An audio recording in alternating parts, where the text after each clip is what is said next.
जति पनि पुराना राजनीतिक दलका नेताहरू हुनुहुन्छ जसले यदि मुलुकको चिन्ता गरेर यिनको हातमा देश जाँदाखेरि मुलुक केही सङ्कटमै पर्नेको हो कि भन्ने चिन्ता गर्नुभएको छ, म उहाँहरूलाई स्पष्ट पार्न चाहन्छु, चिन्ता नगर्नुहोस्। तपाईहरुले चिन्ता गर्न पर्दैन। नयाँ पुस्ता सक्षम छ, सबल छ। यो देशलाई एउटा उचाइमा लिएर जान सक्ने क्षमतावान पुस्ता हामीले लिएर आएका छौँ। संसदलाई तपाईहरुले उस्तै परे एउटा बजेट भाषण बाहेक अरु हेर्न नसक्ने थलोको रूपमा बनाउनु भएको थियो। तर संसदका हरेक सेसनलाई नेपाली नागरिकले, युवा पुस्ताले आँखा झिमिक्क नपारिकन हेर्ने बनाउने रासोपा हो। चिन्ता नगर्नुहोस्, हामी सम्हाल्छौँ। हामी सम्हाल्छौँ। बिग्रिएको अर्थतन्त्रलाई हामी उकास्छौँ। बिग्रिएको वैदेशिक सम्बन्धलाई हामी उकास्छौँ। गिरेको राष्ट्रिय मनोबललाई हामी उकास्छौँ। युवाहरूमा त्यो ताकत छ, त्यो शक्ति छ, हामी उकास्छौँ। हामी सक्षम छौँ।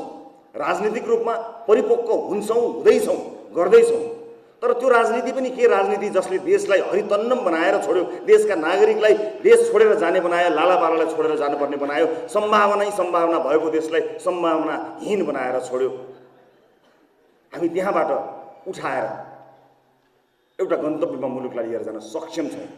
तपाईहरुले पपुलिस्ट भने पनि, तपाईहरुको विश्लेषणभित्र हामी हेलामा परे तापनि हामीलाई थाहा छ, हामीले बुझेका छौँ।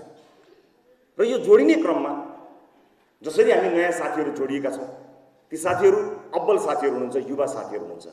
यो पुस्तासँग आफ्नो मुलुकलाई नयाँ गन्तव्यमा लिएर जान सक्ने अथाह क्षमता छ।